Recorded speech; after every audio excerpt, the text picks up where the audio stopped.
सुलभन नदीच्या काठावर आणि निसर्गरम्य वातावरणात आपल्या गावातील सगळ्या तरुण आमच्या मित्रांनी एकत्रित येऊन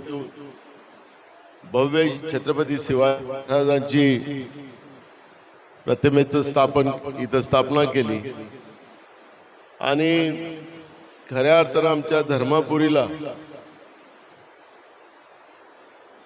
धर्मापुरीच्या शोभेमध्ये एक मानाचा तुरा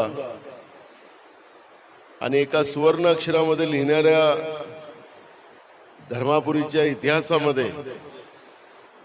या छत्रपती शिवाजी महाराजांच्या प्रतिमेचं नेहमी येणाऱ्या अनेक पिढ्यांमध्ये ही आठवण कायम राहील अशी भव्य दिव्य मूर्ती या ठिकाणी स्थापित झाली आणि आज